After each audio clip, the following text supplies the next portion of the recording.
Este es un podcast de Craft Courier, en el que Agustín Garetto y Milan Jedic analizamos semanalmente la política, la economía, la cultura, los temas internacionales y los hechos relevantes con una visión de conjunto, reflexiva, analizando tendencias, actores y teoría para entender mejor la realidad, priorizando la calidad de un análisis artesanal por sobre la velocidad y la cantidad. Buenas, ¿cómo va? Hola Agustín, ¿qué tal? ¿Cómo andás vos? ¿Cómo andan nuestros oyentes? Todo bien, estamos en el episodio número 19 ya. Ya pasamos lo que fue la temporada 1. Hoy estaba viendo, terminamos en el episodio 17 y ya estamos por el 19, así que la verdad que contento por eso. Así es, venimos bien, ¿eh? Venimos muy bien. Y también recomiendo, en base a eso, varias cosas. La primera es que nos sigan en Instagram, @craft_courier. También que nos sigan en Spotify y que activen la campanita que hay en Spotify que les avisa cuando publicamos un episodio nuevo, que son todos los viernes. Y también les recomiendo, si no han escuchado el último episodio que hemos publicado, que lo hagan, en el cual tratamos sobre China, un excelente episodio. Y es más, repito, si no lo han escuchado, pausen este y vayan al episodio anterior y después vengan. Gran episodio. Creo que es espectacular, principalmente por el invitado que tuvimos con Patricio Justo, que le agradecemos su participación. Además el tema, ¿no? Tratar de entender China, toda su complejidad, su relación con los vecinos, con otras potencias, con América Latina, con África, la relación entre Argentina y China, la política exterior argentina, la política exterior de China. Es un tema que vale la pena revisar, profundizar, porque además se va a volver cada vez más importante para Argentina en los próximos meses. Ya lo era antes y lo va a seguir siendo. Es más, no sé, las elecciones en Estados Unidos van a impactar en la relación de Argentina con Estados Unidos y con China. Son todas cosas que hay que estar mirando, ¿no? Y el episodio nos ayuda a entender muy, muy bien China. Sí, sí, y aparte es un gigante, el gigante asiático, así que vale la pena escucharlo, vale la pena ponerse un poco al tanto. Obviamente no solucionamos todas las preguntas, eso está más que claro, porque le deberíamos dedicar un montón de tiempo para eso, pero sí por lo menos las principales, y está muy bueno. En base a eso, en ese episodio hicimos una pregunta más bien al inicio, que puede ser básica y hasta cierto punto puede sonar infantil, poco elaborada, pero es una pregunta sumamente importante a la hora de estudiar o tratar un tema, que fue la pregunta, que son en realidad dos: ¿qué es China? Y ¿cuántas Chinas hay, no? En sentido estricto está más que claro que hay una sola, pero esa pregunta nos permite romper un pensamiento que está custodiado por el sentido común, que es esa imagen que nos hacemos de China, ¿no? Producto de varias cuestiones que está bueno romperla para meternos en el tema, porque tiene una complejidad muy importante y muchos fenómenos sociales o políticos y demás tienen ese fenómeno, ¿no? Uno se puede preguntar cuántas Argentinas hay, cuántos Estados Unidos hay, etc. En especial en cuestiones con dimensiones grandes, como son Estados Unidos, China, Argentina y otras cuestiones, ¿no? Cuando uno se pregunta, no sé, por el mercado de cierto producto, bueno, cuántos competidores hay, qué significa tal o cual cosa. Creo que vale la pregunta, en especial en cuestiones así de grandes dimensiones. Totalmente. Y creo que también nos vamos a proponer hoy eso, de hecho es esa una de las preguntas con el cual vamos a arrancar, pero no es con China ni con otro Estado-nación, sino que es con lo que se llama la oposición política, ¿no? Que también es de grandes dimensiones. También. Además de ese tema que vamos a tratar a continuación, vamos a hablar un poco después del desarrollo del sindicalismo y del paro general, que fue el jueves 9 de mayo. Hoy es viernes 10 que estamos grabando. Y haremos después, al final, unos breves comentarios sobre datos de la economía, basándonos en el posteo que hicimos en la semana en nuestro Instagram.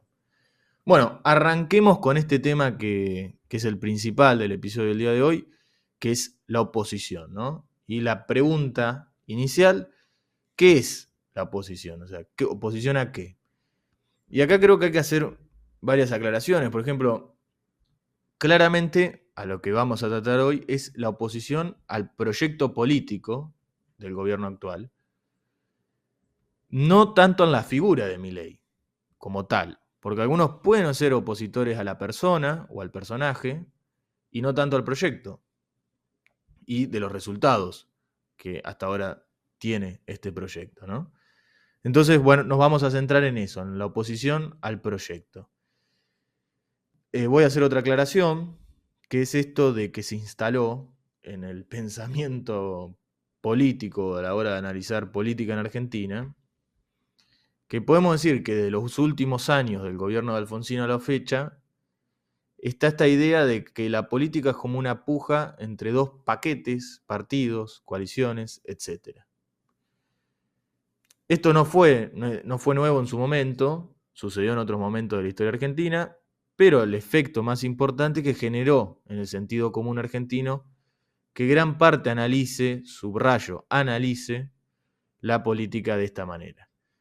A lo que voy es a lo siguiente, no solo que miramos la política del 83 a la fecha como buenos y malos, sino que analizamos toda la historia argentina bajo esa concepción. Es decir, nos paramos ahora, nos vamos a principios de siglo y usamos el mismo esquema.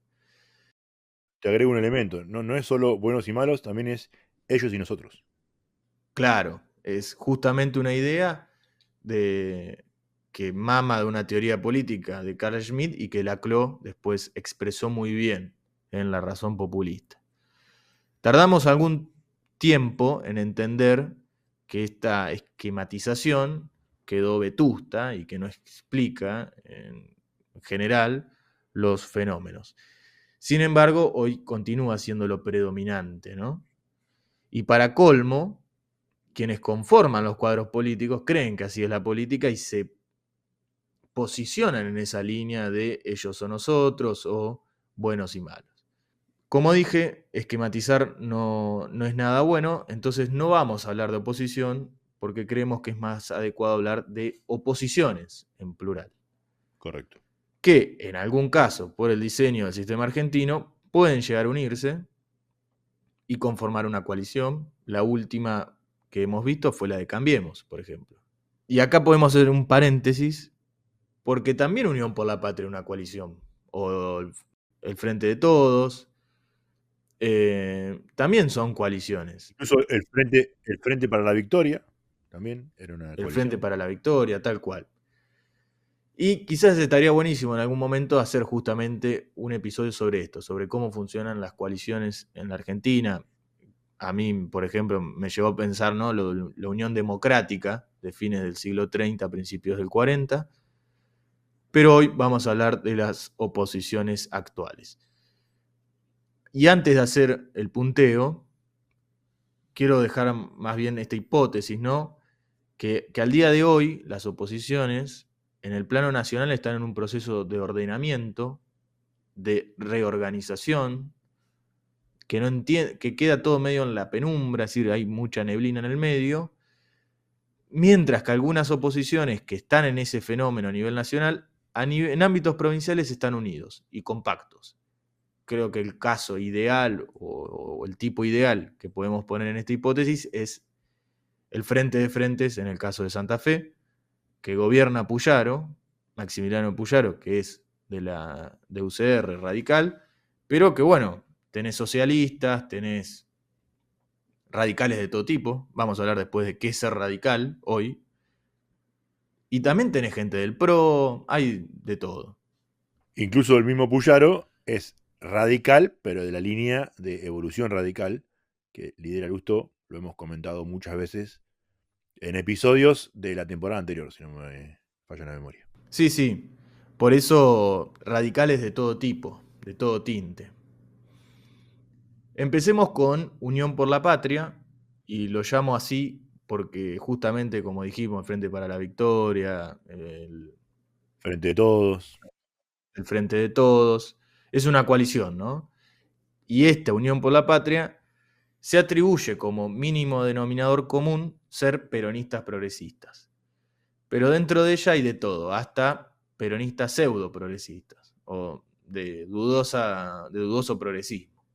Incluso hay partidos muy pequeños, pero que son más radicales, más de izquierda radical o bien populista de izquierda. No sé, recuerdo el partido que fundó Amado Vudú con la que había sido embajadora en Venezuela, Alicia Castro, y bueno, y el que fue vicegobernador de la provincia de Buenos Aires, Gabriel Mariotto, ¿no? Ese tipo de organizaciones y partidos están metidos dentro de esta coalición. Sí, tal cual. Y esta oposición se presume que es la más intransigente de todas, es decir, antiacuerdistas con el gobierno nacional. Lo que hay es una cierta atomización respecto a quién responde, es decir, quién es el líder de este grupo, de Unión por la Patria. Cristina Fernández de Kirchner, que si bien no podemos decir que es la líder del barco, pero sí a la que todos le tienen un mínimo de respeto, ha dicho algo en una de estas últimas apariciones que tuvo que me llamó mucho la atención. Acusó a quienes se quieren agarrar de la categoría de kirchneristas, diciendo que ella no toma el nombre en vano de nadie. Pues parece que hay una disputa por la representación, ¿no? Recuerdo la frase de Axel Kicillof de cantar canciones nuevas. Pero más allá de la chicana, me llama la atención otra cosa, que es la aparición y la reiterada exposición pública de CFK, a comparación de lo que fue la gestión de Mauricio Macri, ¿no? ¿Cuánto tiempo tardó en el gobierno de Macri para aparecer, ¿no? Y ahora ya en el quinto mes del año apareció varias veces. Creo que si vamos un poco más fino en el análisis, ahora que mencionás lo de la época de Mauricio Macri, creo que el núcleo central de este grupo, que era la Cámpora, que es la Cámpora, estaba mucho más consolidado, sólido, fuerte en la época de Macri. También recuerdo que Macri no los quitó de lugares de poder, como son, por ejemplo, las representaciones territoriales de ANSES, de AFIP, ¿no? Donde ellos mantenían ahí cierta cuota de poder y de logística.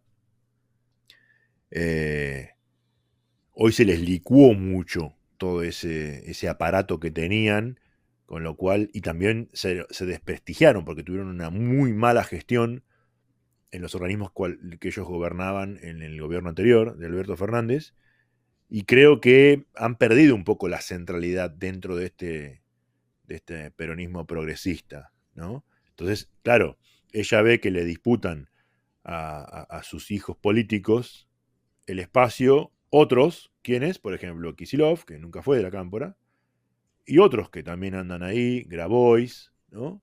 Entonces, probablemente haciendo un análisis político, por qué está ahora saliendo más que antes, probablemente sea para respaldar un poco a su facción más dura dentro de la coalición esta, que también no deja de ser una facción. Totalmente, justamente creo que es ahí, es la competencia por la representación, en la cual aparece un personaje, un factor muy importante que es Axel Kicillof, que para colmo, si nos remontamos a la gestión de Macri, es decir, en ese momento del tiempo, ¿no? 2015-2019, el gobernador o la gobernadora de la provincia de Buenos Aires era Vidal. Entonces ahora tenés a Kicillof, uno que es del mismo color, por así decirlo, de la misma agrupación, pero que te disputa. Que, si bien parece intransigente Kicillof, si nos remontamos a la legislatura bonaerense, ahí ya la cosa cambia, ¿no? Y aparecen sectores, por ejemplo, de la Libertad Avanza, que no parecen tan alejados como a nivel nacional del manejo de la política o de lo que se llama rosca. Ahí yo dejaría la pregunta abierta porque no es información publicada, no podemos saber, a menos que no hablemos con la fuente, quiénes son ahí los menos intransigentes. Si es el gobierno de Kicillof o, como dijiste, los de la Libertad Avanza y otros grupos de las oposiciones dentro de la legislatura bonaerense que pactan con el gobernador, ¿no? Ahí hay que ver quiénes son los menos intransigentes. Justamente, entonces, por eso no hay que ver quién es el más intransigente. No, eso no va hoy, pero sí de que hay un claro acercamiento, ¿no? Que no se ve en el plano nacional y que por ahí, bueno, la legislatura bonaerense, como todas las legislaturas provinciales, como no tienen tanta aparición en los medios, y de hecho creo que nadie se lo pregunta en el llano, hacen cosas que, bueno, son raras a los ojos. Hoy fui a tomar un café con un amigo y pasé por la oficina y tenía una figura del Parlamento alemán cuya cúpula es de vidrio transparente, como símbolo de, bueno, esto tiene que ser transparente para que la gente pueda ver qué está pasando adentro, el pueblo pueda ver qué hacen sus representantes. Tomando esa analogía, las cúpulas de las legislaturas tienen un vidrio bastante opaco, ¿no? No es que el del Congreso sea totalmente transparente, pero que los de las legislaturas son opacos, son bien opacos. En la semana ha habido un cruce en las redes sociales y demás de ciertas acusaciones, particularmente Arieto, eh, denunciando en cierta medida o criticando el accionar de ciertos legisladores de La Libertad Avanza y diciendo que las listas las armó Kikuchi y demás. Entonces, hay una tensión ahí, una tensión que es digna de ser analizada y que por ahí no se ve a nivel nacional, no ocupa un lugar trascendente. Recordemos, Arieto entró por el PRO, Kikuchi fue el armador, efectivamente, el armador de gran parte de la campaña electoral de Milei y en particular en la legislatura bonaerense. Por eso va a ser interesante ver cómo va a ser esta relación dentro de Unión por la Patria, es decir, tomarlo como protagonista y como objeto de estudio. Se vienen tiempos muy interesantes. Ellos creo que juegan con, de hecho lo han pensado así, ¿no? Como que sí van a dar las ciertas condiciones para que cierto sector de la sociedad civil le retire el apoyo a Milei. Esto lo vamos a tocar después con el tema central que es el sindicalismo. Pero antes de eso tenemos que seguir con justamente las posiciones y acá entra la famosa UCR, ¿no? La Unión Cívica Radical, de la que hemos hablado bastante. Que claro, hace poco me he topado con una idea, con una hipótesis que me marcó muchísimo, que es que siempre se dice que el peronismo es un movimiento. Entonces, al ser un movimiento, puede ser de izquierda, puede ser de derecha, puede ser de un lado, puede ser del otro y demás. Y no recuerdo quién lo había escrito realmente. Y dice, pero la UCR es más o menos lo mismo, ¿no? Y sí, si uno va a ver la historia de la UCR, tuvo irigoyenistas, anti-irigoyenistas o los que se llamaban justamente antipersonalistas, acuerdistas y antiacuerdistas en la primera UCR, la de Alem. Sí. Entonces, siempre tuvo como esa disputa. Y es más, siempre estuvo la discusión ideológica en su momento, es decir, cuáles van a ser las tendencias del partido. Vamos a hacer un partido programático al estilo europeo, con un programa ordenado, con un centro ideológico, o vamos a hacer más bien algo más,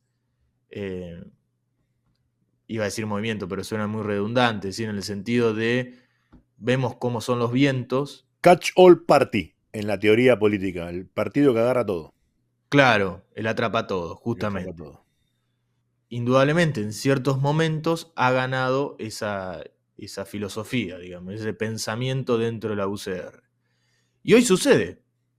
Hoy la UCR, claramente hay sectores que son, en estos términos, ¿no?, acuerdistas, más cercanos a el apoyo legislativo, por lo menos, hacia el gobierno nacional, y otros sectores más intransigentes.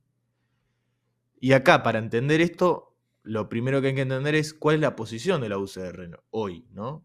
Como partido a nivel nacional. Ha dicho algo Carrió en los últimos días. Que ha estado dando muchas entrevistas, varias entrevistas. Sí.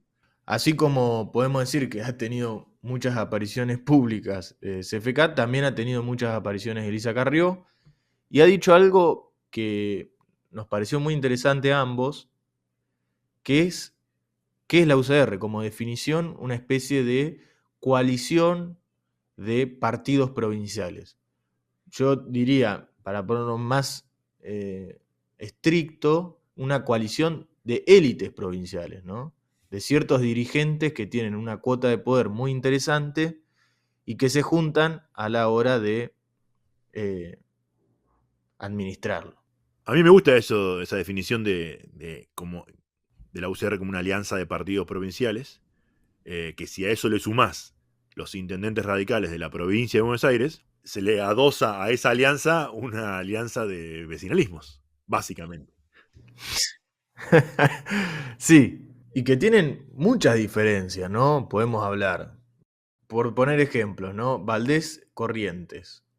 Es un radicalismo medio raro, un radicalismo más duro, más conservador. En la otra, bueno, estuvo esto y ganó Lustó la presidencia, pero no en esta interna que Sí. fue la interna por quien conducía el partido, y justamente era Valdés y Lustó estaría en la otra parte, ¿no? Esta evolución radical, más progresista, centroizquierdista, Donde está Puyaro, donde donde está Puyaro, hay varios integrantes. Jacobiti, Jacobiti, correcto. que también tienen conexiones con el gobierno nacional, por más que estén en ese lado del espectro ideológico, ¿no? Eso también hay que tenerlo en cuenta, pero bueno, tienen estas tendencias. Está Puyaro, como dijimos, que ha dicho algo en lo de Mirta Legrand, en el programa de Mirta Legrand, muy interesante, ya hace tiempo, creo que hace un mes que estuvo, o más, que fue como, bueno, hay que prepararse para lo que va a venir después, es decir, cómo levantamos esto. Entonces claramente está pensando a futuro. Y no sé si lo dijo en un plano provincial, en el ámbito provincial, aunque no puede postularse como gobernador, o ya en un ámbito nacional. Vamos a tener que verlo, pero está ahí, ¿no? Está en ese juego. Y repetimos, ¿no? Esto de la insistencia. La UCR actúa como, bueno, nos paramos, depende de la situación personal de cada lugar, de cada localidad, a quién responde. Incluso de cada dirigente, porque yendo al caso de Santa Fe, no es lo mismo Lozada, Carolina Lozada, que Puyaro. Tienen sus diferencias. Justamente, tienen sus diferencias, los votos son diferentes, por eso ahí la disciplina partidaria está puesta muy en jaque hoy, esa idea de que, bueno, en el Congreso y en diputados la disciplina partidaria es muy fuerte. Y hay que tomar algo en cuenta, que si bien puede ser que te voten en contra de determinado artículo en particular, por ejemplo, en otros se ausentan de la nada o se abstienen, y eso también define después en el voto a voto, ¿no? Quizás no te votan a favor, pero... Absteniéndose, claro, si ya arreglaron que tienen el número. O casualmente se levantó a ir al baño y bueno, pasa.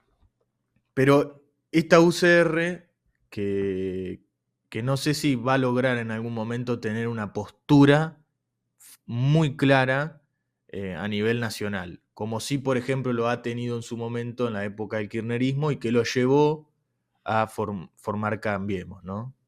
Con el PRO y con Elisa Carrió. Sí, pero algo que tratamos de hacer siempre, ¿no? Es mirar estas tendencias de largo plazo.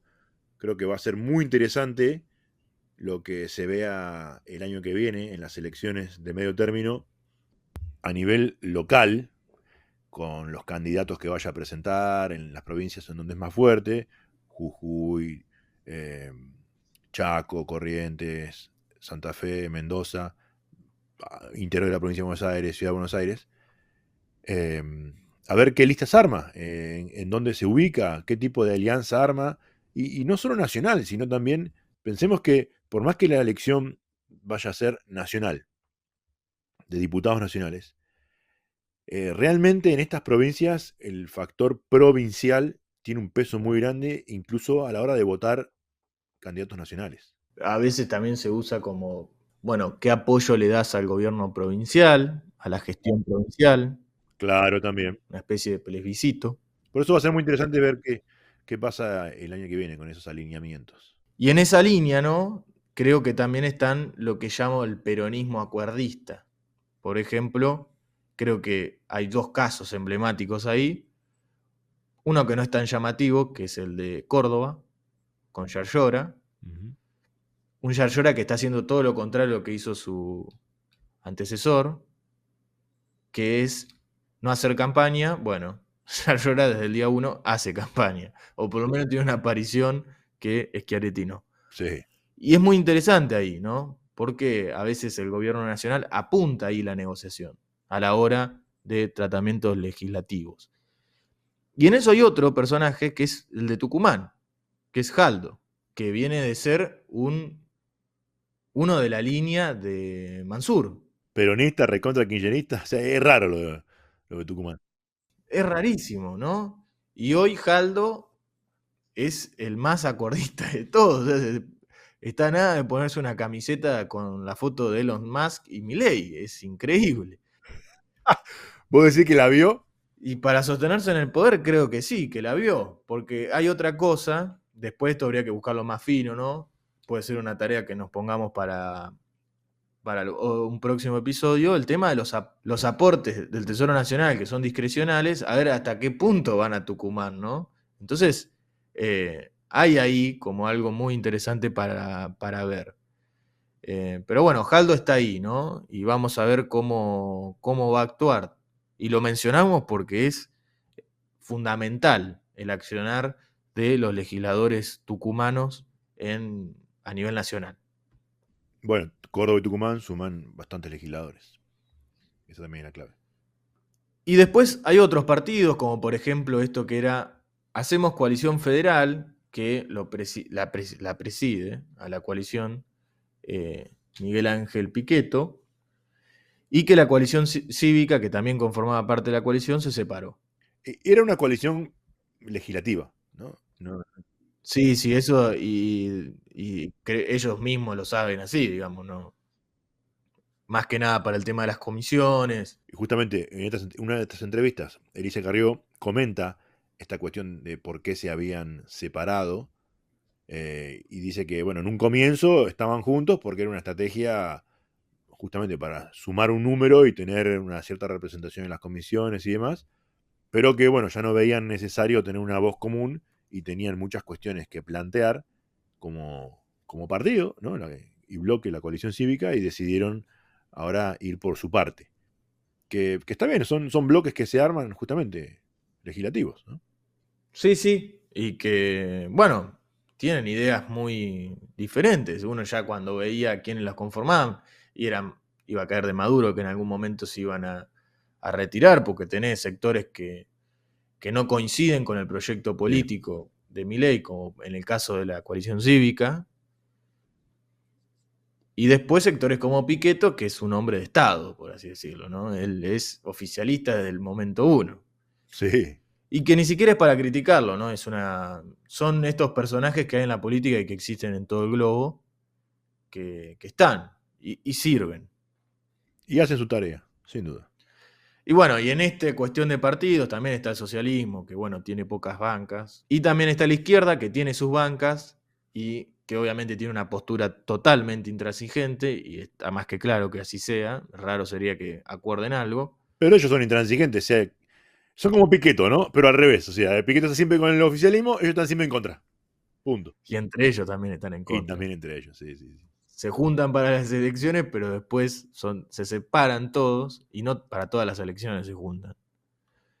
Pero bueno, así funciona la izquierda, y si a alguien le interesa de por qué es así, vaya a cualquier facultad pública, por lo menos, en una universidad de sociales, de humanidades por el estilo, y va a ver la cantidad de partidos que hay de izquierda y que se disputan por ver quién sabe más sobre los autores. Pero bueno, es la forma de actuar que tienen. Pero bueno, en general, en todas estas oposiciones que como dijimos, algunas son más acuerdistas, otras son más intransigentes, hay una que no hemos mencionado y que no podemos haberla pasado por encima por su importancia, que está bien, uno dice, pero ¿por qué sería una oposición si están más juntos que otra cosa? Y es el PRO, ¿no? Bueno, la elección como presidente del partido de Mauricio Macri es importante. Volvió, lo hemos mencionado en algún episodio, Sí, sí. volvió no sé qué va a suceder, obviamente, porque no vivimos con Macri, pero es para analizar y es para tenerlo en cuenta y tener en cuenta la cierta autonomía que tiene el PRO. No hay que creer que porque está unido responde ciegamente y levanta la mano, sino que siempre tiene una autonomía relativa y que vamos a ver cómo actúa y cómo va a ir formándose alrededor de esa fecha que es el 2025, las elecciones del 2025. Sí. Otra fecha también creo que es importante es la del 25 de mayo, a ver quiénes van a Córdoba a firmar el pacto con Milei. Ahí creo que también va a dar una pista de, bueno, las oposiciones están más cerca, están más lejos, están completamente lejos. Eh, Va a dar algunas pistas, lo mismo que cómo termine resultando la votación de la ley bases y algunas otras cuestiones que vayan entrando en el paquete fiscal eh, y otras iniciativas legislativas. Creo que ahí vamos a tener en las próximas semanas, meses, más claro cómo terminan de alinearse algunas de las oposiciones y claramente, como dijiste, el año que viene, sin ninguna duda, ¿no? Ahí va a estar clarísimo. Justamente, y hay que tener en cuenta que, bueno, están dinamitadas las oposiciones, por así decirlo, o atomizadas, en cierto punto sí, por la aparición o la irrupción en la escena de La Libertad Avanza o Milei en sí. Pero bueno, están en esta disputa y juegan con estos factores que también creo que ha jugado la CGT, que es la idea, en algunos, no en todas las oposiciones, pero es esta idea de que va a haber un sector de quienes apoyan a Milei que por las condiciones, un sector de la opinión pública, ¿no? Que por las condiciones económicas, sociales y demás, van a venirse para este lado. Lo que sucedió con el caso de la CGT es que radicaliza al que apoya a Milei por claramente la mala imagen que tiene el sindicalismo en general en la opinión pública. Tiene un bajísimo número cuando uno va a encuestas y demás de opinión, son uno de los sectores de la sociedad civil que peor puntaje tienen. Sí, igualmente hay un punto ahí en el que hacen esto de que una parte del votante de Milei puede desencantarse. Recordemos que a Milei duro lo votó el 30% de los que fueron a votar, ¿no? Ni siquiera el padrón. Pero el 30%. Ese es como su núcleo duro, ¿no? El que lo va a votar aunque haga lo que haga. Por un tiempo, no va a ser para siempre eso. Pero por un tiempo largo va a ser así, seguramente. Y luego tiene ese 15, 16 extra que obtuvo en el balotaje, que es el que le permitió ganar, que yo creo que ahí es donde apuntan las oposiciones, a ver cuánto de ahí pueden captar. Y es probable que algo de eso se desencante si la cuestión no funciona. La pregunta es, y esto lo vamos a ver en el que viene, ¿no? Si funciona, ¿se le agregará más? ¿Va a mantenerse ahí? ¿Qué va a pasar, no? Porque el 30 lo va a tener. ¿Qué va a pasar con ese extra? Y, como bien dijiste, justamente la CGT no sería la más indicada para aglutinar parte de ese descontento. ¿Quién, si hubiera algún descontento, quién lo va a tomar? Bueno, ahí está una de las preguntas que queda en el aire. Pero claramente, si la CGT es la que hace campaña para aglutinar a esos, en realidad está haciendo campaña para mantenerlos cerca de Milei. Sí, sí, de hecho uno cuando ve encuestas de opinión, hay uno de, bueno, ¿por qué apoyas a Milei? Para que no vuelva, o cuál es tu miedo, es que vuelvan los que estaban antes. Y justamente la CGT es como el símbolo de los que estaban antes. De hecho, si uno ve hoy en la opinión pública que era lo que surgió por el tema del paro general, estuvieron durmiendo la siesta 4 años. 4 años, correcto. Pero antes de seguir con esta cuestión del paro general, me gustaría que hablemos un poco del desarrollo histórico del sindicalismo, del sindicalismo en Argentina, para derribar mitos. Mitos que hay en la opinión pública. Por eso creo que lo ideal sería arrancar a principios del siglo XX, con los gobiernos conservadores, ¿no? Del 80 al 16, donde habían tres tendencias, o sea, habían sindicatos y en esos sindicatos habían tres tendencias. Los sindicalistas revolucionarios, paréntesis, hemos hablado de ellos en el episodio de Nos gobierna una minoría, cuando hablamos de fascismo, porque el sindicalismo revolucionario fue muy importante para la construcción teórica del fascismo. Gran episodio ese. Súper recomendable. Además de los sindicalistas revolucionarios, otra de las tendencias eran los socialistas y otra de las tendencias eran los anarquistas. ¿Anarcocapitalistas o anarquistas? No, anarquistas en ese momento. Y estos tres tenían comportamientos distintos, ¿no? Y tenían estrategias distintas. Los sindicalistas revolucionarios, por ejemplo, creían que por medio de la huelga general se iba a dar la revolución. Los socialistas y también los sindicalistas revolucionarios creían que los trabajadores se tenían que agrupar debajo de los sindicatos sin necesidad de responder a la ideología, es decir, podían prescindir de la cuestión ideológica los trabajadores, pero los socialistas debían controlar el sindicato y después tener los anarquistas que claramente donde veían algo que representase la autoridad nacional, había que ir al choque. Eso es lo que llevó a que justamente en los gobiernos conservadores se lo conozca al Estado en la actitud con los movimientos obreros como el Estado represor, que ha sido digno de ver los enfrentamientos entre las autoridades nacionales con los anarquistas, que los llevó a un combate profundo que obviamente terminó con el declive del anarquismo, producto de la violencia y de la represión, pero también producto porque el anarquismo a nivel global, mundial, fue declinando como ideología o movimiento político. ¿Qué pasó después del 16 cuando llega Irigoyen al poder? Bueno, lo que pasó con Irigoyen es que Irigoyen tenía una postura más bien paternalista, de acercarse a los sindicatos, pero en realidad paternalista para con todo, y darle un lugar en la mesa, pero un lugar que no estaba muy institucionalizado y que tenía una clara estrategia de acercamiento con esta tendencia que es llamado sindicalista revolucionario, que concentraban los sindicatos más grandes, el de ferroviarios y el de marítimos. E Irigoyen apostó a esa estrategia, ahí, para su estrategia, a ese punto, ¿no? Intentar tener una relación con los sindicalistas, que dejaron de ser revolucionarios, dejaron la revolución para el lado y se llamaron solamente sindicalistas, y tener una postura mucho más represiva para con los anarquistas y en cierta medida, más o menos, con los socialistas. Eso igual hay que relativizarlo. ¿Qué se viene a la cabeza cuando uno habla de ese momento radical? Bueno, la Semana Trágica, por ejemplo, en 1919. Correcto.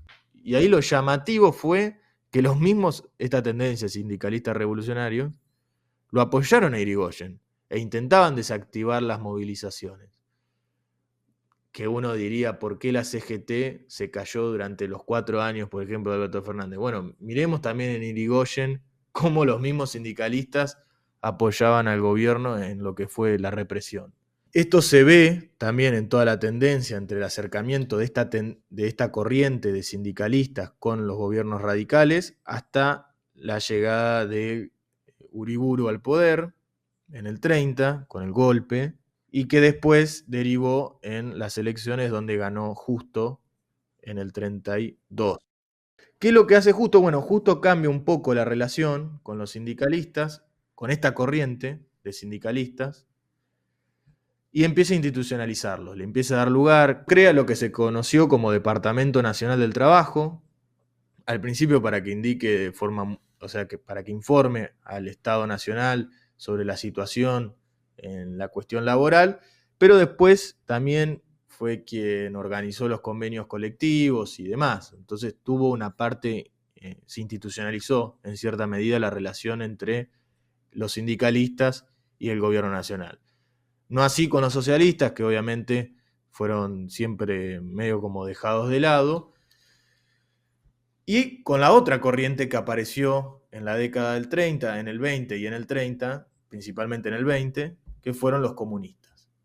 los comunistas también han concentrado sindicatos, un número muy importante, en otros sectores, más bien estos de servicios como marítimos y ferroviarios seguían en manos de los sindicalistas. Los comunistas tenían otros sectores, pero también muy numerosos, y sí tenían una postura totalmente en contra del gobierno nacional de su momento.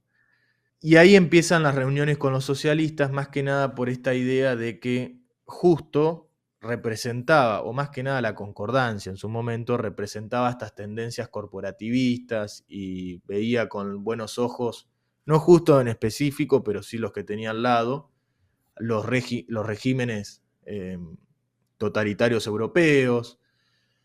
Entonces los comunistas y los socialistas decían, bueno, nos tenemos que unir como fuerzas para luchar contra las fuerzas antidemocráticas. Mirá si ahí vienen las fuerzas del cielo. O el concepto democrático dentro del comunismo, ¿no? Tal cual. Y los sindicalistas, como dijimos, estos revolucionarios y el episodio, eran como tildados como fascistas. Porque sí, en su teoría era una teoría muy similar a la que Mussolini estaba aplicando en la Italia desde entonces.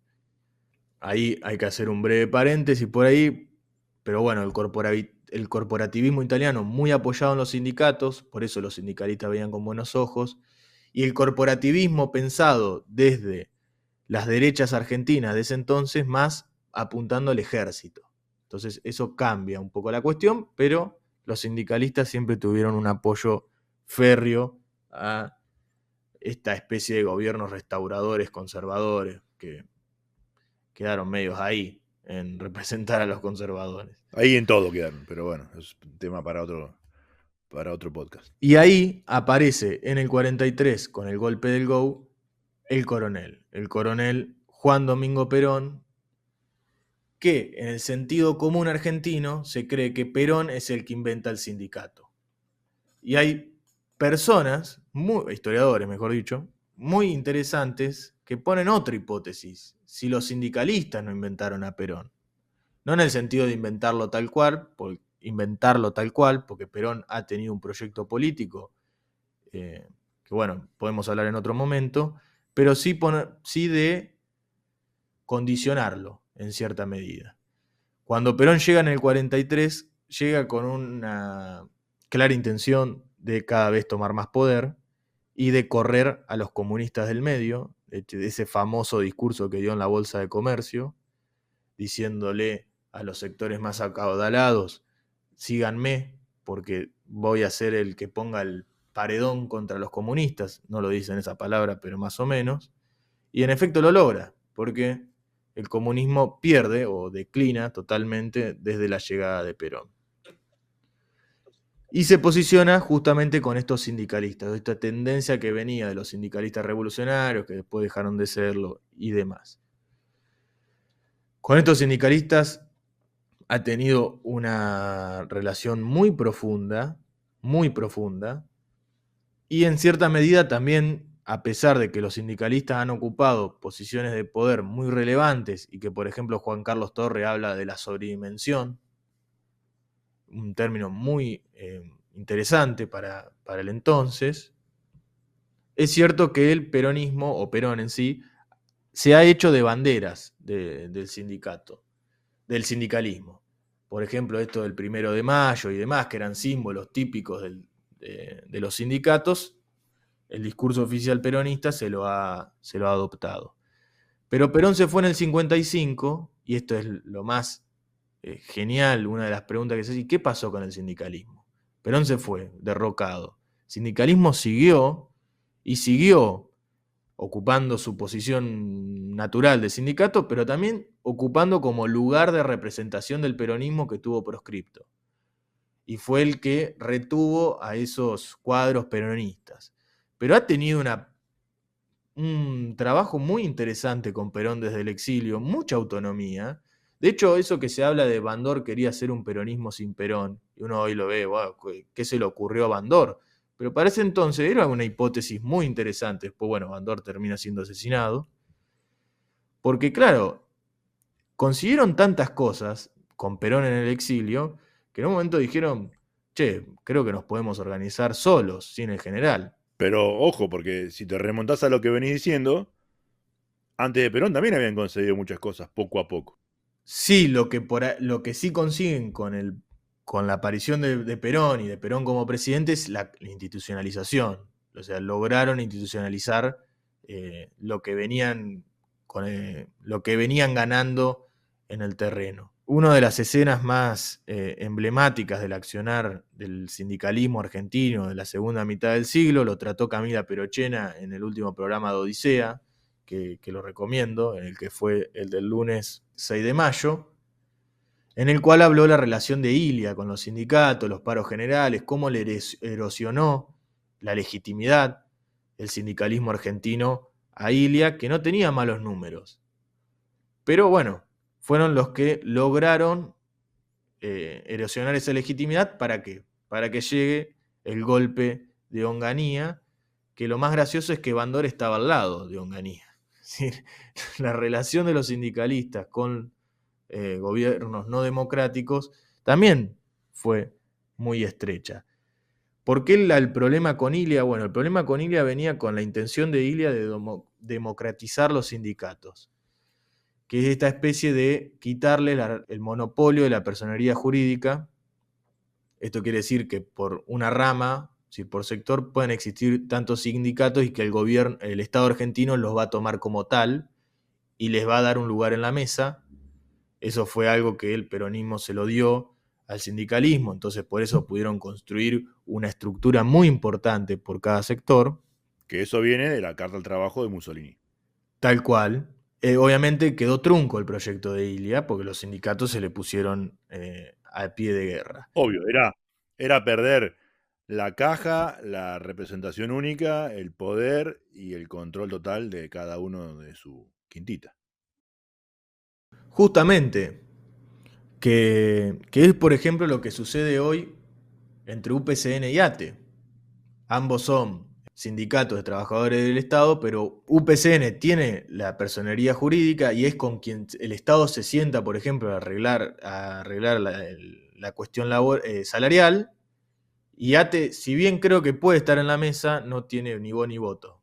El Estado no lo reconoce como un sindicato, básicamente. Bueno, ese proyecto quedó trunco de democratización de Ilia, que le llevó un montón de paros generales y le erosionó la legitimidad, y también Alfonsín, que es algo que por ahí en el sentido común cree que los sindicatos, voy a usar un término por ahí muy coloquial, se le pararon de mano a Alfonsín producto de la crisis económica. En realidad vino de antes, ¿no? De un proyecto de democratización también por parte de Alfonsín, y los tipos se dijeron no, acá no. Y es en parte con las peleas que hoy tiene el movimiento obrero, llamémosle CGT si queremos decirlo así, con el gobierno actual. Ya, si bien obviamente lo que dijo el vocero Adorni, ¿no? Que yo por ahí no comparto mucho, dice, es netamente político el paro. Y yo diría, y sí, hermano. Los paros son políticos, lo que puede llegar a tener son reivindicaciones en cuestiones económicas, salariales, pero parar es una cuestión política. Eh, están cuestionando posiciones del gobierno nacional. La cuestión de la CGT, que puede estar muy motivado por ciertas cuestiones como por ejemplo lo hemos visto a través del proyecto de ley ómnibus o del DNU, de como quitarle ciertos kioscos espurios a la CGT o a los sindicalistas en general. Y uno no es puro, sino legal y avalado incluso por todos los gobiernos argentinos, pero que es bastante cuestionable, que es la obligación de el pago de la cuota sindical a todos los afiliados, ¿no? Esa es una herramienta de poder y de financiamiento enorme que lo tienen ahí cautivo y la pregunta es, ¿cuántos de sus afiliados pagarían la cuota si no fuera obligatorio? Sí, o el de las obras sociales, que por un año tenés que pagarla obligado, También. que obviamente eso es una caja. Si no, ¿de dónde sacarían el dinero para el que tiene? Claro, desde el sindicalismo toda la vida alegaron, bueno, un sindicalismo sin dinero no tiene fuerza y sería aplastado rápidamente y fácilmente por cualquier eh, por cualquier empresario, por cualquier cámara empresaria, pero no tenés la libertad de poder decidir. Estás obligado, es como un club, ¿no? Bueno, vos estás obligado a pagar al club tal. Mirá si te toca pagar la cuota obligada en Unión. ¿Qué dirías No, vos? por favor. Bueno, ¿ves? Claro. Pero además, el monopolio de eso, no solo que están obligados a pagar la cuota, es decir, tampoco ni siquiera podés elegir otro sindicato. Claro. Hay sindicatos, obviamente, paralelos, como el de ATE, pero que al fin y al cabo no tienen ningún accionar contra nada, Sí, porque sí, no tiene la pueden, representación. no tienen poder, básicamente. Sí, hay otra de las cosas que habías mencionado vos en el episodio con Tito, es, bueno, poner en peso qué fue el paro a la CGT con lo de las universidades. Claramente perdieron feo. Los sindicalistas. Los sindicalistas, sí, justamente. Recordamos, en aquel episodio hemos dicho, la movilización por el tema universitario iba a ser un parámetro para medir cómo le va a los sindicalistas, porque fue muy numerosa aquella. Y sí, claramente. ¿Cuántos movilizaron? En el acto que hicieron ahí eran 3 gatos locos y bueno, quedó muy en evidencia que la espontaneidad de la otra fue más genuina y tuvo un éxito importante. En cambio, el paro, si bien hubo actividades que pararon, bueno, en comparación con la otra quedó muy disminuido. Sí, obvio, hubo actividades que pararon, hubo que no se movió nada, eso es verdad. O sea, tampoco hay que, creo que no es válida, pero lo hacen todos los gobiernos, relativizar el paro y decir, mira, eso lo hacen todos, no es algo nuevo. Pero bueno, quedó en evidencia que no tiene un cierto acompañamiento de la sociedad civil en general, Sí, sino más bien de ellos mismos. correcto. Que bueno, eso es algo que tendrán que solucionar ellos a puertas cerradas. Igual es indudable que una parte del reclamo tiene que ver con la crisis y la situación económica. Eso también Sí, es obvio. real. Eso también es real. Y en el posteo que hicimos en la semana en nuestro Instagram, reflejamos un poco esa situación con los números que la CAME saca todos los meses de actividad económica.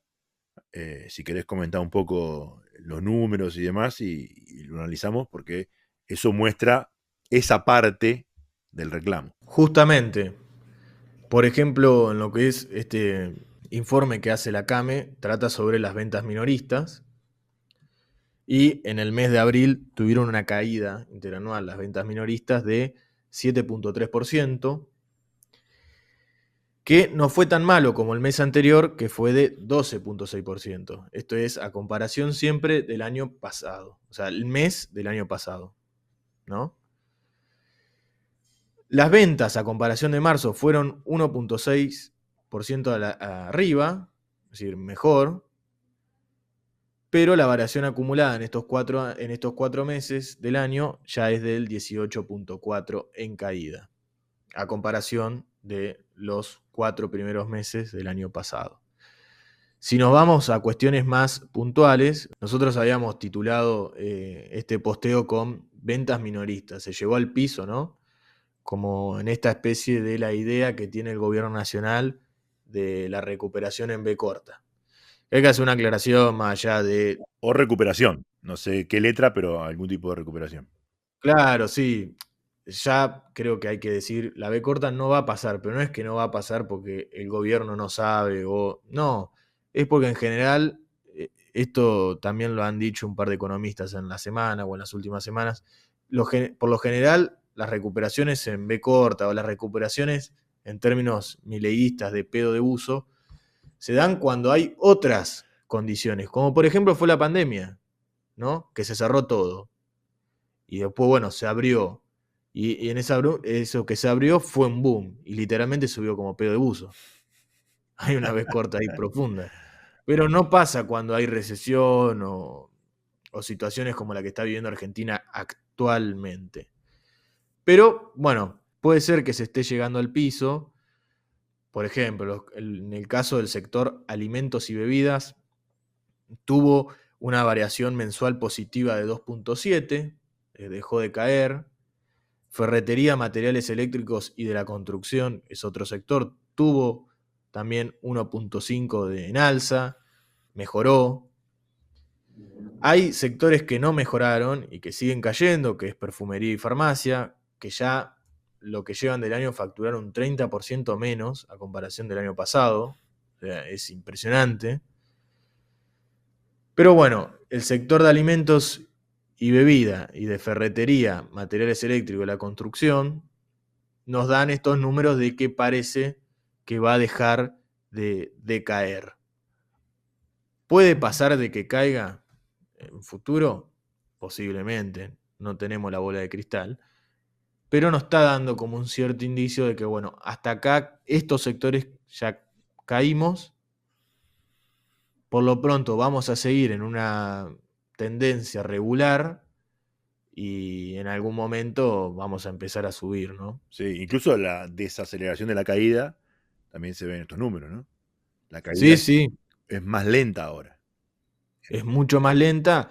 También está claro, son sobre todo el de alimentos y bebidas, es un sector sensible, es decir, no va a dejar de comer la población, a lo sumo comerá menos o cambiará en lo que respecta a marcas Hábito de o consumo, productos sí, sí. en general, tal cual, de hábito de consumo, pero no va a dejar de consumir.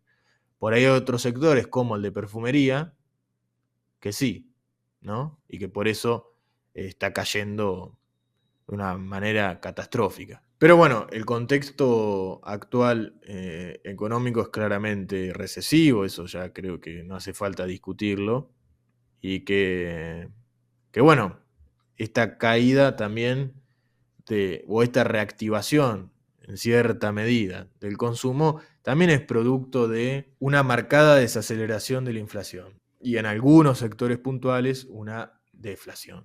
Sí. Veremos eso, cómo evoluciona en los próximos meses.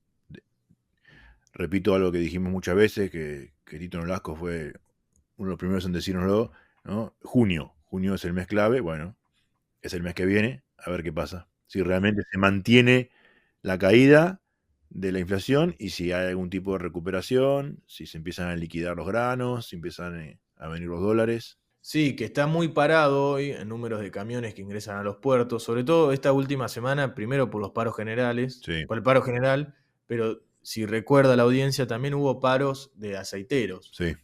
y que bueno, también llevó a una baja de los camiones que ingresan a los puertos. Igualmente sigue siendo bajo, para la situación en la que estamos a comparación de otros años, es muy bajo la cantidad de camiones que están ingresando a los puertos. Ahí entra el tema del atraso cambiario que también hemos mencionado en los últimos 2 o 3. Justamente. Pero sí hay un accionar de uno de los sectores de los actores, perdón, económicos, que es el comportamiento que han empezado a tener los bancos, que han empezado a operar como bancos, Este es ¿no? un tema interesante, porque además hay que reconocerle, Milei predijo que eso iba a pasar, ante la falta de instrumentos como las LELIC, LEVAC y todas esas cosas, donde los bancos hacían un negocio fenomenal. Bueno, ahora tienen que empezar a poner esa plata a trabajar con la gente, a ver quién toma créditos, y han empezado, como decís vos, a ofrecer créditos. Justamente. Y por ahí puede llegar a vislumbrarse como, bueno, un apoyo para cierta reactivación, ¿no? Y El sí, banco mete porque esa plata. si alguien toma un crédito para comprarse un auto, una casa, hacer una refacción, un crédito personal para comprar algo, bueno, esa compra va a generar una cierta reactivación. Ojalá, siempre lo hemos dicho, ¿no? Ojalá porque estamos todos en este barco y ojalá que salga a flote. No, obvio, y además la caída es profunda. Sí, sí, Eso. sí. Creo que los oyentes ven cuando van a comprar que no hay nadie, cuando van a comer, cuando caminan por la calle y toman un colectivo, que la recesión se nota muchísimo en la calle, sin ninguna duda. Y no es bueno para nadie, gobierne quien gobierne. Totalmente.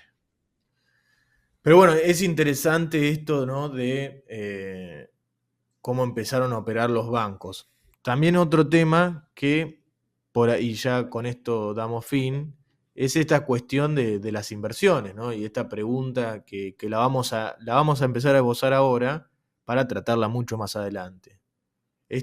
Bueno, las inversiones, ¿no? Que vengan grandes inversiones, el régimen RIGI, que es tan conocido en el proyecto de ley bases que vamos a hablar más a futuro, en otros episodios. Sí, cuando la ley o salga o avance un poco. Por ahora puede sufrir muchas modificaciones de aquí en adelante, entonces no tiene mucho sentido adentrarnos en el detalle. Justamente. Pero bueno, está esto que nació como las grandes inversiones, el régimen para las grandes inversiones, ¿no? Y lo que nos llevaba a la pregunta era, bueno, más allá que con Tito lo hemos hablado, ¿no? ¿Qué sector va a invertir tanta cantidad de plata? Obviamente, no sé si en Argentina hay un sector, hay una gran cantidad de sectores que puedan invertir eso, pero algo que es una pregunta clave, ¿para qué mercado o qué mercados? Porque si alguien invierte y alguien produce algo, espera que eso se venda, no lo hace por amor al arte. En algunos de los episodios de la primera temporada hablábamos de algunas condiciones, ¿no? Que tiene que dar el Estado, crear las condiciones para que el privado invierta, ¿no? Y una de ellas es el mercado interno. Entonces, ante una recesión tan grande, un mercado interno tan deprimido, con sueldos realmente en dólares y comparados con la región, son paupérrimos, ¿qué tipo de mercado interno es capaz de absorber la producción que generan esas inversiones? Bueno, ¿podrá ser la exportación? Puede ser. La inversión misma también ayuda en la creación de los puestos de trabajo. Sí, del dinamismo. El dinamismo, si es que las inversiones generan puestos de trabajo en cantidad, y no es que son simplemente inversiones financieras.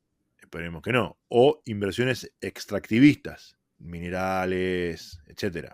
Si solo es eso, bueno, el paso el paso de la inversión al bienestar colectivo no va a ser tan grande. Pero son cosas a mirar, y son cosas también a ver, bueno, cómo termina saliendo este régimen de inversiones, ¿no? Y qué efectos genera. Muy bien eso de que has mencionado, ¿no? De la esencia, es decir, de qué inversión se va a tratar. Porque, por ejemplo, voy a poner este ejemplo, y no es ni una chicana, ni tampoco, porque después de decir esto capaz que ya me tratan de soviético, pero, por ejemplo, Starlink en Argentina, ¿genera algún puesto de trabajo? No. No.